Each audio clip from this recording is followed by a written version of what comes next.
నమస్కారం. బీజేటీవీ news TV వార్తలకు స్వాగతం. ముందుగా వార్తలోని ముఖ్యాంశాలు. సంక్రాంతికి మద్యం సేవించి బీచ్లకు రావద్దు అన్న చీరాల సీఐ.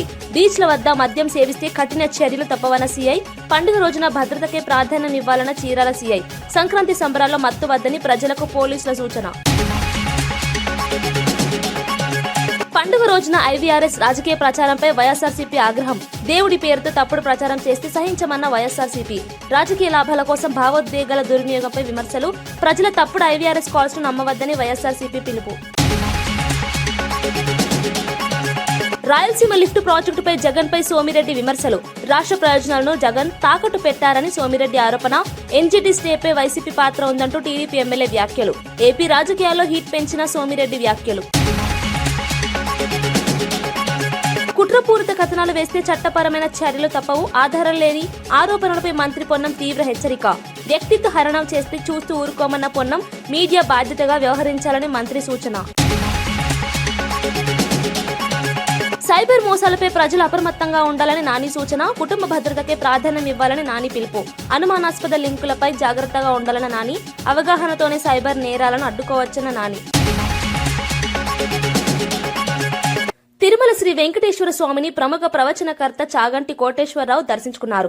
శ్రీవారి ఆలయంలో ప్రత్యేక సేవల్లో పాల్గొని స్వామివారి ఆశీస్సులు తీసుకున్నారు.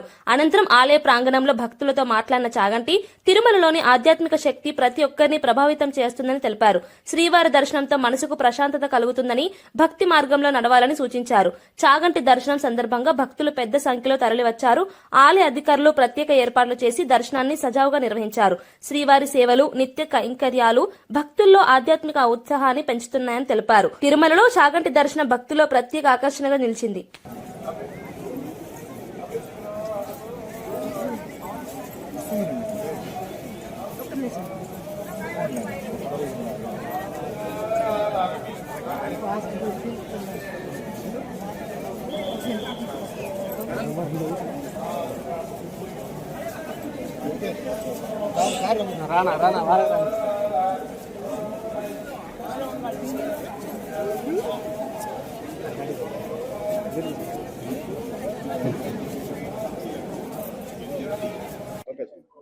ఇది ఉత్తరాయణ పుణ్యకాల ప్రవేశ సమయం, మకర సంక్రమణం. పరమ పవిత్రమైనటువంటి కాలంలో అఖిలాండ కోటి బ్రహ్మాండ నాయకుడైన శ్రీ వెంకటేశ్వర స్వామి వారి దర్శనం చేసుకోవడం ఎంతో సంతోషకరమైన విషయం. దేవస్థానం వారు అందరికీ కూడా అనేక సదుపాయాలు, సౌకర్యాలు, ప్రశాంతంగా దర్శనం చేసుకుని వెళ్ళడానికి వ్యవస్థ చేశారు. ఇక్కడ పండగ వాతావరణం అంతా కనపడుతోంది. ఈ కొండ మీద పండగ చేసుకోవడం అంటే ఆయన కుటుంబంగా అందరం కలిసి చేసుకోవడంలో ఒక గొప్ప ఆనందం ఉంటుంది. అందుకని ప్రతి సంవత్సరం మకర సంక్రమణానికి ఇక్కడ వచ్చి దర్శనం చేసుకోవడం అలవాటు. సంక్రాంతి పండుగ రోజున మద్యం సేవించి బీచ్లకు వెళ్లొద్దని చీరాల సీఐ సుబ్బారావు ప్రజలకు హెచ్చరిక చేశారు. ఇటీవల చీరాల బీచ్ల వద్ద జరిగిన ప్రమాదాలను దృష్టిలో ఉంచుకొని ఈ సూచనలు చేశామన్నారు. మద్యం, మత్తు పదార్థాలు సేవించి ర్యాష్ డ్రైవింగ్ చేస్తే కఠిన చర్యలు తప్పవని స్పష్టం చేశారు. పేకాట శిబిరాలు, కోడి పందేలు జరగకుండా ప్రత్యేక నిఘా ఏర్పాటు చేసినట్లు తెలిపారు. పండుగ వేళ కుటుంబ సభ్యులతో కలిసి ఆనందంగా, భద్రంగా సంక్రాంతిని జరుపుకోవాలని సూచించారు. బీచ్ ప్రాంతాల్లో పోలీస్ బందోబస్తు పెంచామని, ఎలాంటి అవాంఛనీయ ఘటనలకు అవకాశం ఇవ్వబో అన్నారు. ప్రజల సహకారంతోనే పండుగను శాంతియుతంగా నిర్వహించగలమని సీఐ తెలిపారు. వాళ్ళ ఇళ్ల పక్కన ఉండే వాళ్ళతో కలిసి సరదాగా బైక్ రేస్ చేయడం, అర్ధరాత్రుల పూట టైం స్పెండ్ చేయడం, అలాగే బీచ్కి వెళ్ళడం లాంటివి చేస్తూ ఉంటారు. ఇట్లాంటివి చేయొద్దని చెప్పనేసి, అలాగే బీచ్కి వెళ్ళిన వాళ్ళు కూడా తాగిన మత్తులో ఎక్కువ లోతుకి వెళ్ళి ఇబ్బందులు పాలవుతున్నారు. అలా వెళ్లకుండా మీ కుటుంబ సభ్యులతో బీచ్ ఒడ్డునే ఆస్వాదిస్తారని చెప్పనేసి కోరుకుంటున్నాము. అలాగే రోడ్ల మీదకి వచ్చి ఎలా పడితే అలా స్పీడ్ డ్రైవ్ చేయకుండా ఉండాలని కూడా కోరుచున్నాము. ఎందుకనంటే మనం నడిపే బండి మనకు సంతోషాన్ని ఇస్తుందేమో, కానీ ఆ రోడ్డు మీద ఉండే కుటుంబాలన్నిటికీ సౌండ్ పొల్యూషన్ చేసి వాళ్ళకి డిస్టర్బెన్స్ చేస్తుంటాయి. అదే ప్లేస్లో మన కుటుంబ సభ్యులు ఉంటే ఎలా ఇబ్బంది పడతారు అనేది ఒక్కసారి గుర్తు చేసుకొని అందరూ కూడా సమాజంలోకి వచ్చినప్పుడు జాగ్రత్తగా వ్యవహరిస్తారని చెప్పనేసి కోరుకుంటూ ఇంకొకసారి మీ అందరికీ కూడా భోగి, సంక్రాంతి శుభాకాంక్షలు తెలియజేస్తూ, మీ శ్రేయస్సు కోసం పోలీసు వాళ్ళు ఎప్పుడు కూడా కష్టపడుతూనే ఉంటారని, పోలీసు వాళ్ళు ఇచ్చే సూచనల్ని అర్థం చేసుకొని అందరి శ్రేయస్సు కోసం మాతో కలిసి అడుగులు వేస్తారని చెప్పనేసి కోరుకుంటున్నాను. Thank you. సంక్రాంతి పండుగ రోజున కూడా ఐవీఆర్ఎస్ కాల్స్ ద్వారా రాజకీయ ప్రచారం చేయడంపై వైఎస్ఆర్సీపీ తీవ్ర ఆగ్రహం వ్యక్తం చేసింది. పార్టీ అధికార ప్రతినిధి వెంకట్ కర్మూరు మాట్లాడుతూ దేవుణ్ణి రాజకీయాల్లోకి లాగి తప్పుడు ప్రచారం చేయడం అత్యంత నీచమన్నారు. జగన్, వైఎస్ఆర్ పేర్లపై బురద చల్లేందుకు ఇలాంటి పద్ధతులు అనుసరించడం సిగ్గుచేటని విమర్శించారు. ప్రజలు పండుగలో ఉండగా రాజకీయ లాభాల కోసం భావోద్వేగాలను దెబ్బతీయడం సరికాదన్నారు. ప్రజలు ఈ తప్పుడు ప్రచారాలను నమ్మవద్దని కోరారు.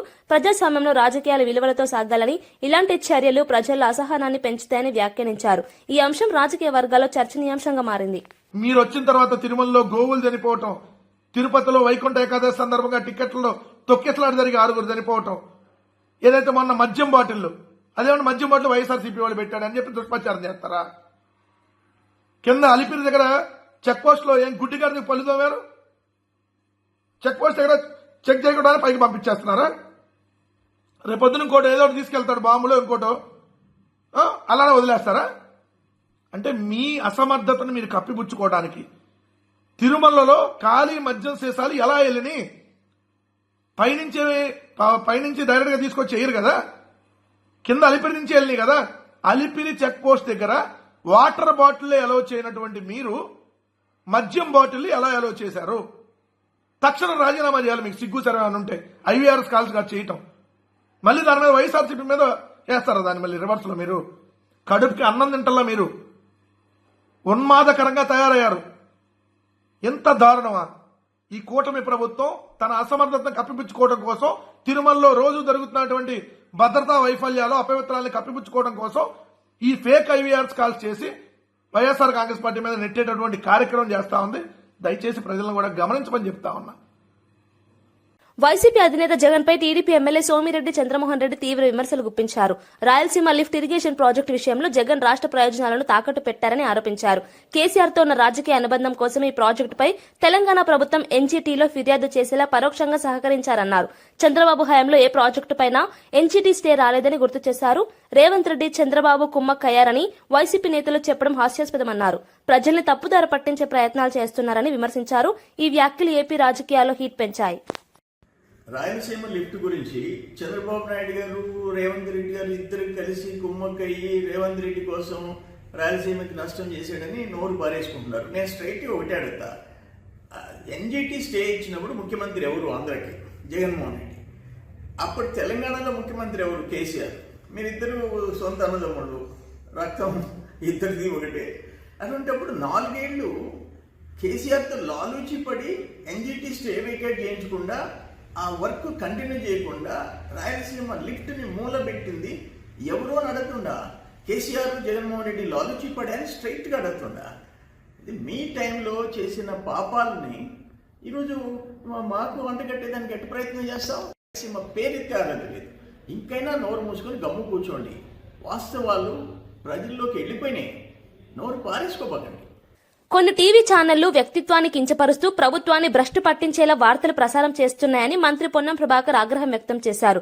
నిజంగా ఆధారాలుంటే ధైర్యంగా బయట పెట్టాలని సవాల్ విసిరారు. కుట్రపూరిత కథనాలు వేస్తే చూస్తూ ఊరుకోమని హెచ్చరించారు. అవాస్తవాలతో రాక్షస ఆనందం పొందితే చట్టం తన పని తాను చేసుకుపోతుందన్నారు. ఆధారాలు లేకుండా ఆరోపణలు చేస్తే కఠిన చర్యలు తప్పవని స్పష్టం చేశారు. మీడియా బాధ్యతాయుతంగా వ్యవహరించాలని సూచించారు. ఈ వ్యాఖ్యలు రాజకీయ, మీడియా వర్గాల్లో చర్చకు దారితీశాయి. ప్రభుత్వాన్ని భ్రష్టు పట్టించే విధంగా, బదనాం చేసే విధంగా ఆలోచన చేస్తూ, స్వేచ్ఛను హరిస్తూ వ్యక్తిగతమైనటువంటి అంశాల పట్ల మాట్లాడుతూ ఉన్నారు. నిజంగా అంత ధైర్యం ఉంటే ఆధారాలతో బయట పెట్టాలి. అట్లా కాకుండా వట్టిగానే ఒక కథనం చేసి దాన్ని మార్కెట్ చేసి వాళ్ళు ఏదో రాక్షసానందం పొందితే చట్టం తన పని తను చేసుకుంటూ పోతుంది. దాని మీద ముసలి కన్నీరు గారుస్తున్న వారందరినీ అడుగుతా ఉన్నా, మీ కుటుంబాలకో లేతే రాష్ట్రంలో పనిచేస్తున్న మహిళా అధికారులకో లేదా జర్నలిస్టులకు సంబంధించి ఎక్కడైనా అటువంటి అపవాదం మోపి వాళ్ళని అవమానపరిచి వాళ్ళ వ్యక్తిగత ప్రతిష్టకు భంగం కలిగి వారికి సంబంధించినటువంటి కీర్తిని, వాళ్ళకి సంబంధించినటువంటి అంశాల లోపల నష్టం కలిగజేస్తే చట్టం చూస్తూ ఊరుకుంటుందని ఎట్లా అనుకుంటారు? తప్పు కదా.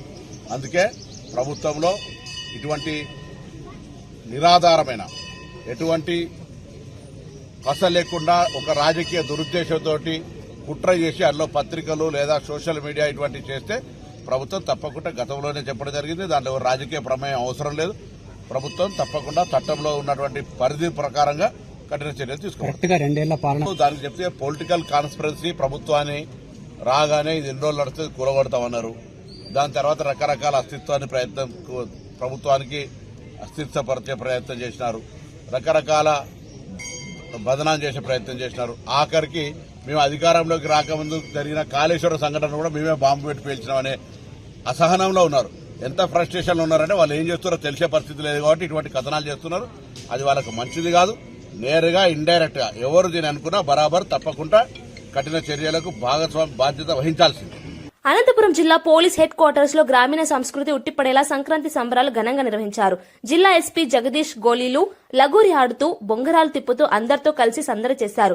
పోలీస్ అధికారులు సిబ్బంది కుటుంబాలతో కలిసి పండుగ ఆనందాన్ని పంచుకున్నారు. సంప్రదాయ ఆటలతో కార్యాలయం పండుగ వాతావరణాన్ని సంతరించుకుంది. పోలీసుల ఐక్యత, ఉత్సాహం పెంచేలా ఈ వేడుకలు జరిగాయని అధికారులు తెలిపారు. విధి నిర్వహణలో బిజీగా ఉండే పోలీసులకు ఈ వేడుకలు ఉత్సాహాన్ని ఇచ్చాయని పేర్కొన్నారు.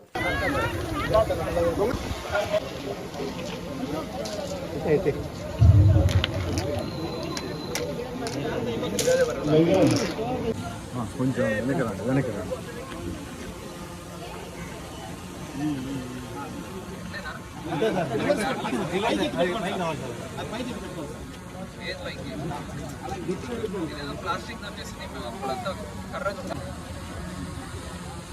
గాలిపటం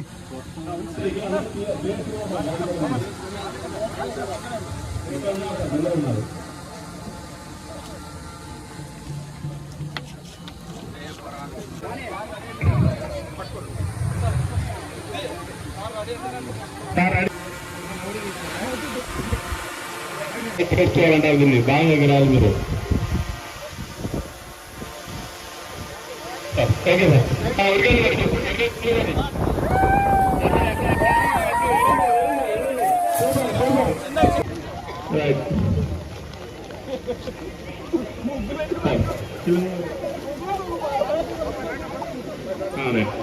నెక్స్ట్ ముగ్గురు అంత స్కోర్ ఎంకరేజ్మెంట్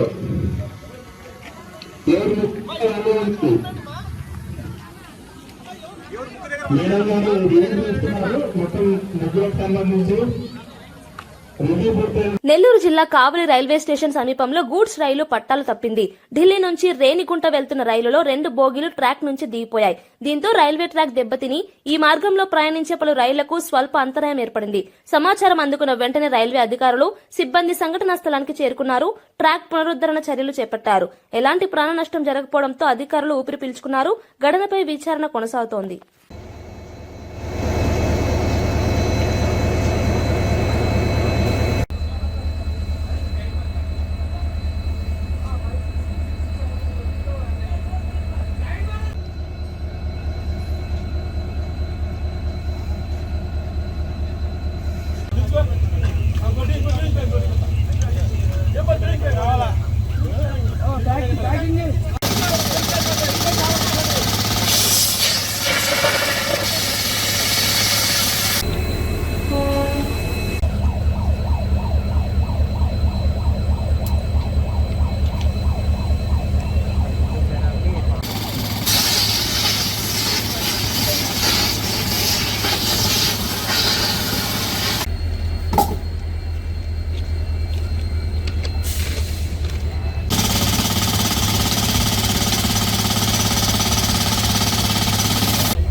వైసీపీ కార్యకర్త సాల్మాన్ హత్యపై కాసు మహేష్ రెడ్డి తీవ్ర ఆరోపణలు చేశారు. TDP MLA Yarapathineni Dachepalli CE అండదండలతోనే హత్య జరిగిందన్నారు. హత్య జరిగిన రోజే సాల్మాన్ పై రివర్స్ కేసు పెట్టడం అన్యాయమన్నారు. ఈ ఘటనపై న్యాయ పోరాటం చేస్తామని స్పష్టం చేశారు. వైసీపీ ప్రభుత్వం రాగానే పూర్తి విచారణ చేయిస్తామని తెలిపారు. పిన్నెల్లి గ్రామంలో 18 నెలలుగా 300 కుటుంబాలు గ్రామం విడిచి వెళ్లిపోయాయని ఆవేదన వ్యక్తం చేశారు. రేపు సాల్మాన్ అంత్యక్రియలకు హాజరవుతున్నారు. వైఎస్ఆర్సీపీ ప్రభుత్వం వచ్చినాక ఎలా చంపబోతే సెక్షన్లు ఆల్టర్ చేశారు. సెక్షన్ ఆల్టర్ చేయటం కాదు, మనిషి చచ్చిపోబోతుంటే అతను అసలు కోమాలోకి వెళ్తే అతని మీద కేసు పెట్టారు. మళ్ళీ ఇదే సిఐఎస్ఐ అతని మీద కొట్టాడని అతని మీద కేసు పెట్టారు. పాప దురదృష్టకరం. ఈ రోజున అతను మరి 3 రోజులు హాస్పిటల్లో పోరాటం చేసి ఈరోజు చనిపోయాడు. అతని కుటుంబానికి ప్రగాఢ సానుభూతి తెలియజేస్తున్నాం. రేపు పిన్నెల్లిలో దహనం ఉంటుంది, తప్పకుండా నేను వెళ్తాను. అన్ని విధాలుగా కూడా మరి ఆ కార్యక్రమాలు చేస్తాం. ఏది ఏమైనా వెంటనే పోలీసు వారు చర్యలు చేపట్టాలి. ఎవరైతే మర్డర్ చేశారో, ప్రోత్సహించారో సిఐతో సహా, ఎమ్మెల్యేతో సహా వాళ్ళ మీద యాక్షన్ ఉండాలి. అలాగే ఈ 200-300 కుటుంబాలు, మరి ఈ చంద్రబాబు నాయుడు గారు, లోకేష్ గారు నీతి చెప్పటం కాదు, నీతులు పాటించాలి. అధికారం అంటే సుమారు దాదాపు 1500 మంది ఊరు బయట ఉన్నారు. ఊరు ఎడారైపోయింది, పోయి చూసుకోమనండి. తెలుగుదేశం వాళ్ళు కూడా ఊరు వదిలిపెట్టిపోతున్నారు చివరికి, ఎందుకంటే పొలాలు వేయడానికి ఎవరు లేరు కాబట్టి. కూలోళ్ళు కూడా బయటకు వస్తున్నారు. అది పరిస్థితి. ఎవడో ఒక 5-6 పెట్టుకొని ఎమ్మెల్యే అక్కడ ఊరిని దోచుకుంటున్నారు. గంజాయి, లిక్కరు, అసలు డ్రగ్స్ అన్నీ అక్కడే తయారై అంతా గురజాలంతా పాకుతుంది. అక్కడి నుంచే అమ్ముతున్నారు. ఊరినే ఒక మాఫియా సిస్టమ్కి తీసుకొచ్చారు. ఇది పిన్నెల్లి పరిస్థితి. పోలీస్ యాక్షన్ తీసుకుంటుందా లేదా వాళ్ళకే వదిలేస్తున్నాం. రేపు ఖచ్చితంగా వైఎస్ఆర్సీపీ నాయకులు, కార్యకర్తలు సాలమన్ కి ఘన నివాళి అర్పిస్తాం. ఏది ఏమైనా ఈ హత్య చేసిన వాళ్ళని వెంటనే అరెస్ట్ చేయాలి. తగిన శిక్ష పడేటట్టు ఈ ప్రభుత్వం చేయాలి. లేకపోతే రేపు హైకోర్టులో పిటిషన్ కూడా వేయబోతున్నాం. ఈ సిఐ మీద, ఎస్ఐ మీద, పోలీసు వారి మీద కూడా పిటిషన్ వేయబోతున్నామని తెలియజేస్తాం. శర్వానంద్ హీరోగా తెరకెక్కిన నారి నారి నడుమ మురారి చిత్రం బాక్సాఫీస్ వద్ద ఊహించని విజయాన్ని అందుకుంది. సంక్రాంతి బరిలో చివరిగా విడుదలైనప్పటికీ ప్రేక్షకులను విశేషంగా ఆకట్టుకుంది. కుటుంబ ప్రేక్షకుల నుంచి మంచి స్పందన వస్తోందని చిత్ర బృందం తెలిపింది. సీనియర్ నటుడు నరేష్ మాట్లాడుతూ ఈ చిత్రం వచ్చే సంక్రాంతి వరకు గుర్తుండిపోయేలా ఉంటుందని అన్నారు. దర్శకుడు రామ్ అబ్బరాజు కథన శైలి ప్రశంసలు అందుకుంటోంది. ఈటీవీకి ఇచ్చిన ఇంటర్వ్యూలో చిత్ర విశేషాల్లో పంచుకున్నారు. చిత్ర విజయం సినీ వర్గాల్లో చర్చనీయాంశంగా మారింది. Family youth entertainer. ఇప్పుడు పెళ్ళిళ్ళు చేసుకోవడం అనేది ఇవాళ పెళ్ళిళ్ళు చేసుకోవడం కష్టంగా ఉంది. పెళ్ళి అసలు లివిన్ కూడా భయపడుతున్నారు. సో జనరల్గా ఇవాళ ఏంటంటే సర్కమ్స్టాన్సెస్ బట్టి ఇద్దరు ఒక్కొక్క ఏజ్ గ్రూప్లో డిఫరెంట్, ఇప్పుడు అవన్నీ తేడాలు పోయినాయి ఇప్పుడు. సో ఎనీవే ఇవాళ is updated with the content or the relationships in the film. So you can expect an absolute fun family cute entertainer. అంటే ఆటో వెనక ఒక కొటేషన్ చూసాం రామ్ గారు, సో అమ్మాయిలు అంకుల్స్ తో చాలా జాగ్రత్త. అది ఫస్ట్ టీజర్ లో కొటేషన్ ఉండింది, దాని కంటిన్యూషన్ ఇందులో చూశారు. సో అది సినిమా కంటెంట్ ప్రకారం, అది బయట జరిగే దాని గురించి కాదు, సినిమాలో జరిగే యొక్క సత్య ఫేస్ చేసిన ఒక ఇన్సిడెంట్ ప్రకారం. అతను ఫస్ట్ యాక్చువల్ గా సముద్రంలో నుంచి ఉప్పునైనా తీయొచ్చు, నాలో నుంచి ప్రేమను మాత్రం తీయలేరు, లవకుశ అని రాసి ఉంటుంది. సో తర్వాత ఇది రాశాడు. సో దానికి తగ్గట్టు సిచ్యువేషన్ తగ్గట్టు కొటేషన్స్ మారుతూ ఉంటాయి. సో క్రింజ్ కామెడీ అన్నారు ఇందాక, మళ్ళీ ఎస్వి కృష్ణారెడ్డి గారితో చాలా మంచి విషయం. సో క్రింజ్ కామెడీ అనేది సో ఎంత అంటే ఆరోగ్యకరంగా ఉంటే సో ఆడియన్స్ అంత ఆర్గానిక్ గా తీసుకొని చాలా మనస్ఫూర్తిగా నవ్వగలుగుతారు, సినిమాని వాళ్ళు ఓన్ చేయగలుగుతారు. ఇప్పుడు వస్తున్న కామెడీ రాసే విధానంలో చాలా మార్పులు వచ్చాయి. సో కేవలం ఆడియన్స్ దృష్టిలో పెట్టుకుని వాళ్ళని నవ్వించాలనే ధ్యేయంగా సో రాయడం కొంతమంది అయితే, నిజంగా వాళ్ళు మనస్ఫూర్తిగా నవ్వాలని రాసే వాళ్ళు కొంతమంది ఉంటారు. దీన్ని ఎలా క్రింజ్ అనేది కామెడీ రాసేటప్పుడు కూడా ఏమవుతుందంటే అండి, కొన్నిసార్లు ఓవర్ ద బోర్డ్ వెళ్ళిపోతూ ఉంటాయి. క్రింజ్ అంటే ఏం లేదు, అది కొంచెం ఎబ్బెట్టుగా అనిపిస్తుంది అంతే. సో ఆ ఎబ్బెట్ ఎప్పుడు వస్తుంది మనకి, అది ఇంట్లో తల్లిదండ్రులతో చూసేటప్పుడు లేకపోతే ఆడపిల్లలతో చూసేటప్పుడు మనం ఫ్రీగా చూడలేము కొన్ని సన్నివేశాలు, ఆ కామెడీ అవి. ఒక్కోసారి ఆ ఓవర్ బోర్డ్ వెళ్లకుండా దాన్ని కంట్రోల్ చేసుకుంటూ హ్యూమరస్ గా అందరికీ అర్థమయ్యేటట్టు, ఒక్కోసారి అర్థం కాకపోతే కొన్ని సందర్భాల్లో డబుల్ మీనింగ్ డైలాగులు ఉంటాయి. అంటే మా దాంట్లోని కాదు, జనరల్ గా బయట మనం ఎంజాయ్ చేసినవి. కానీ ప్రభుత్వాన్ని భ్రష్టు పట్టించే కుట్రపూరిత కథనాలను సహించబోమని మంత్రి పొన్నం ప్రభాకర్ మరోసారి స్పష్టం చేశారు. ఆధారాలుంటే బయట పెట్టాలని, లేకపోతే చట్టపరమైన చర్యలు తప్పవన్నారు. వ్యక్తిత్వ హననం చేస్తే చూస్తూ ఊరుకోమని హెచ్చరించారు. అవాస్తవాలతో రాక్షస ఆనందం పొందితే చట్టం తన పని తాను చేస్తుందని అన్నారు. మీడియా స్వేచ్ఛ పేరుతో అబద్దాల ప్రచారం చేయడం సరికాదన్నారు. ఈ వ్యాఖ్యలు మీడియా రంగంలో చర్చకు దారితీశాయి. ప్రభుత్వాన్ని భ్రష్టు పట్టించే విధంగా, బదనాం చేసే విధంగా ఆలోచన చేస్తూ స్వేచ్ఛను హరిస్తూ వ్యక్తిగతమైనటువంటి అంశాల పట్ల మాట్లాడుతూ ఉన్నారు. నిజంగా అంత ధైర్యం ఉంటే ఆధారాలతో బయట పెట్టాలి. అట్లా కాకుండా వట్టిగానే ఒక కథనం చేసి దాన్ని మార్కెట్ చేసి వాళ్ళు రాక్షసానందం పొందితే చట్టం తన పని తను చేసుకుంటూ పోతుంది. దాని మీద ముసలి కన్నీరు గారుస్తున్న వారందరినీ అడుగుతా ఉన్నా, మీ కుటుంబాలకో లేతే రాష్ట్రంలో పనిచేస్తున్న మహిళా అధికారులకో లేదా జర్నలిస్టులకో సంబంధించి ఎక్కడైనా అటువంటి అపవాదు మోపి వాళ్ళని అవమానపరిచి వాళ్ళ వ్యక్తిగత ప్రతిష్టకు భంగం కలిగి వారికి సంబంధించినటువంటి కీర్తిని, వాళ్ళకి సంబంధించినటువంటి అంశాల లోపల నష్టం కలిగేస్తే చట్టం చూస్తూ ఊరుకుంటుందని ఎట్లా అనుకుంటాం, తప్పు కదా. అందుకే ప్రభుత్వంలో ఇటువంటి నిరాధారమైన, ఎటువంటి కస లేకుండా ఒక రాజకీయ దురుద్దేశంతో కుట్ర చేసి అందులో పత్రికలు లేదా సోషల్ మీడియా ఇటువంటివి చేస్తే ప్రభుత్వం తప్పకుండా గతంలోనే చెప్పడం జరిగింది. దాంట్లో రాజకీయ ప్రమేయం అవసరం లేదు. ప్రభుత్వం తప్పకుండా చట్టంలో ఉన్నటువంటి పరిధి ప్రకారంగా కఠిన చర్యలు తీసుకోవాలి. దానికి చెప్తే పొలిటికల్ కాన్స్పిరసీ ప్రభుత్వాన్ని రాగానే ఇది ఎన్ని రోజులు నడుస్తుంది కూలగొడతామన్నారు. దాని తర్వాత రకరకాల అస్తిత్వాన్ని ప్రభుత్వానికి అస్తిత్వపరిచే ప్రయత్నం చేసినారు. రకరకాల బదనాం చేసే ప్రయత్నం చేసినారు. ఆఖరికి మేము అధికారంలోకి రాకముందు జరిగిన కాళేశ్వరం సంఘటన కూడా మేమే బాంబు పెట్టి పేల్చినామనే అసహనంలో ఉన్నారు. ఎంత ఫ్రస్ట్రేషన్లో ఉన్నారంటే వాళ్ళు ఏం చేస్తున్నారో తెలిసే పరిస్థితి లేదు కాబట్టి ఇటువంటి కథనాలు చేస్తున్నారు. అది వాళ్ళకు మంచిది కాదు. నేరుగా ఇండైరెక్ట్ గా ఎవరు దీని అనుకున్నా బరాబర్ తప్పకుండా కఠిన చర్యలకు బాధ్యత వహించాల్సిందే. హీరో విజయ్ సినిమాను బీజేపీ అడ్డుకుందన్న ప్రచారంలో ఎలాంటి వాస్తవం లేదని తమిళనాడు బీజేపీ నేత అన్నామలై స్పష్టం చేశారు. తాను విజయ్కు పెద్ద అభిమానునని తెలిపారు. రాజకీయ లాభాల కోసం ఇలాంటి తప్పుడు ప్రచారాలు చేస్తున్నారని విమర్శించారు. సినిమాలు రాజకీయాలను వేరు చేయాలని సూచించారు. ప్రజలు ఇలాంటి వదంతులను నమ్మవద్దన్నారు. ఈ వ్యాఖ్యలు తమిళనాడు రాజకీయాల్లో చర్చనీయాంశంగా మారాయి. All these bodies, censor bodies, it acts independent. The same censor body, it certifies a movie has to go through a process.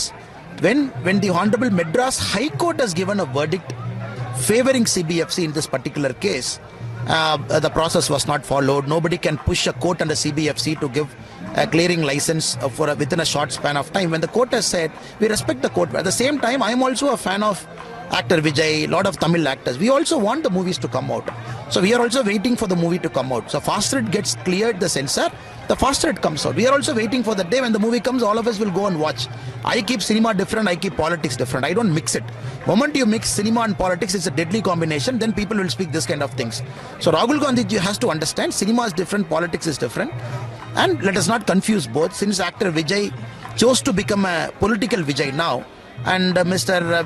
Rahul Gandhi ji is trying to link both and trying to make a statement which is uncalled for, because the matter is already sub judice and tomorrow it is coming for hearing in Supreme Court of India. Let us wait for that. MLC Teenmaar Mallanna నివాసంలో భోగి వేడుకలు అత్యంత వైభవంగా జరిగాయి. మల్లన్న తన కూతుళ్లకు భోగి పండ్లు పోసి ఆశీర్వదించారు. తెలంగాణ సంప్రదాయాలను ప్రతిబింబించేలా వేడుకలు నిర్వహించారు. కుటుంబ సభ్యులు, అభిమానులు పాల్గొన్నారు. చిన్నారుల ఆయుర ఆరోగ్యాల కోసం ఈ వేడుకలు నిర్వహించినట్లు తెలిపారు. పండుగ వాతావరణంతో నివాసం కలకలలాడింది.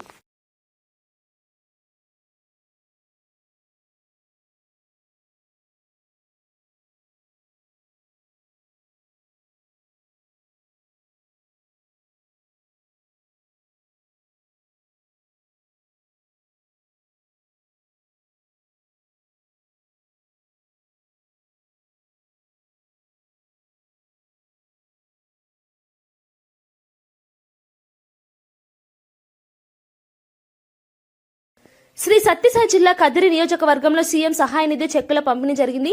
ఎమ్మెల్యే కందికుంట వెంకటప్రసాద్ చేతుల మీదుగా 75 మందికి 32 లక్షల చెక్కులు అందించారు.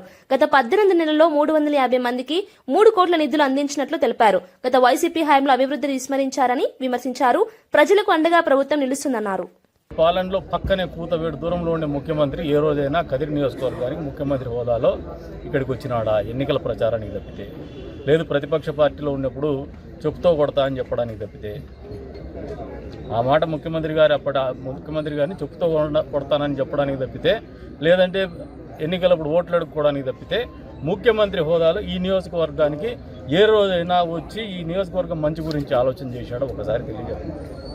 ఇంకా ఈ నియోజకవర్గానికి మా ముఖ్యమంత్రి గారు చేసినటువంటి మంచి కూడా ఇవాళ రేపు మళ్ళీ తెలియజేస్తాం, మీడియా ముందుకు వస్తాం. ఎందుకంటే వేమని జయంతి ఉత్సవాల సందర్భంగా ప్రెస్ మీట్ నిర్వహిస్తాము. ఆ సందర్భంగా మేము తెలియజేస్తాం అసలు ఈ పరిపాలన ఏంది, మా ముఖ్యమంత్రి గారి ఆలోచన విధానం ఏంది, ఈ నియోజకవర్గానికి ఆయన అందిస్తున్నటువంటి సహాయ సహకారాలు ఏంది పూర్తి స్థాయిలో ప్రజలకు వివరిస్తామని చెప్పేసి తెలియజేస్తున్నాం. ఈ సందర్భంగా మరొకసారి నియోజకవర్గ ప్రజలందరికీ కూడా సంక్రాంతి శుభాకాంక్షలు తెలుపుతాం. అంతో ఇంతో ఆర్థికంగా తోడ్పాటు అందించడము, వాళ్ళు ఊహించని రీతిలో పండగ పూట పిలిచి మరీ పండగ కానుకగా వారికి డబ్బులు అందజేయడం అనేది ఒక పరిపాలనా విధానంలో ప్రజల పట్ల ఉన్నటువంటి ప్రేమ కావచ్చు, వాళ్ళ జీవితంలో ఒక సంతోషాన్ని చూడాలా, వాళ్ళ జీవితంలో ఒక నమ్మకాన్ని ఇవ్వాలనే ఆలోచన కావచ్చు, ముఖ్యమంత్రి గారి ఆలోచన విధానానికి దర్పణం పడుతుందని చెప్పి సందర్భంగా తెలియజేస్తారు. సైబర్ మోసాల పట్ల ప్రజలు నిరంతరం అప్రమత్తంగా ఉండాలని హీరో నాని సూచించారు. మనతో పాటు మన కుటుంబాలను కూడా సురక్షితంగా ఉంచుకోవాలన్నారు. అనుమానాస్పద కార్యకలాపాలు కనిపిస్తే వెంటనే నివేదించాలని కోరారు. సమాజంలో అవగాహన పెంచుతూ సైబర్ నేరాలను అడ్డుకోవచ్చన్నారు. ప్రతి ఒక్కరూ బాధ్యతగా వ్యవహరించాలని సూచించారు. Today, cyber fraud doesn't need force. It just needs one careless click.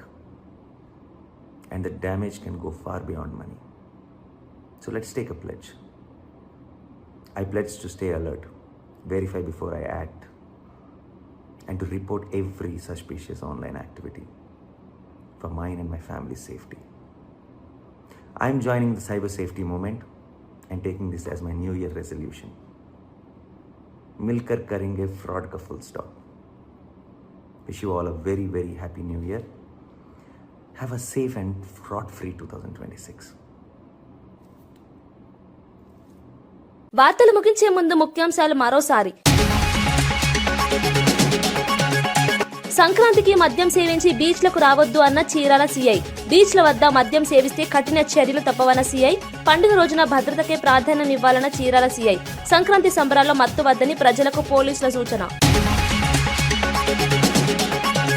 పండుగ రోజున ఐవీఆర్ఎస్ రాజకీయ ప్రచారంపై వైఎస్ఆర్సీపీ ఆగ్రహం. దేవుడి పేరుతో తప్పుడు ప్రచారం చేస్తే సహించమన్న వైఎస్ఆర్సీపీ. రాజకీయ లాభాల కోసం భావోద్వేగాల దుర్వినియోగంపై విమర్శలు. ప్రజల తప్పుడు ఐవీఆర్ఎస్ కాల్స్ ను నమ్మవద్దని వైఎస్ఆర్సీపీ పిలుపు. రాయలసీమ లిఫ్ట్ ప్రాజెక్టుపై జగన్ పై సోమిరెడ్డి విమర్శలు. రాష్ట్ర ప్రయోజనాలను జగన్ తాకట్టు పెట్టారని సోమిరెడ్డి ఆరోపణ. ఎన్జీటీ స్టేపై వైసీపీ పాత్ర ఉందంటూ టీడీపీ ఎమ్మెల్యే వ్యాఖ్యలు. ఏపీ రాజకీయాల్లో హీట్ పెంచిన సోమిరెడ్డి వ్యాఖ్యలు. కుట్రపూరిత కథనాలు వేస్తే చట్టపరమైన చర్యలు తప్పవు. ఆధారం లేని ఆరోపణలపై మంత్రి పొన్నం తీవ్ర హెచ్చరిక. వ్యక్తిత్వ హరణం చేస్తే చూస్తూ ఊరుకోమన్న పొన్నం. మీడియా బాధ్యతగా వ్యవహరించాలని మంత్రి సూచన. సైబర్ మోసాలపై ప్రజలు అప్రమత్తంగా ఉండాలని నాని సూచన. కుటుంబ భద్రతకే ప్రాధాన్యం ఇవ్వాలని నాని పిలుపు. అనుమానాస్పద లింకులపై జాగ్రత్తగా ఉండాలన్న నాని. అవగాహనతోనే సైబర్ నేరాలను అడ్డుకోవచ్చన్న నాని. ఇవి ఈనాటి వార్తా విశేషాలు. మరో బులెటిన్లో మళ్ళీ కలుద్దాం. నమస్కారం.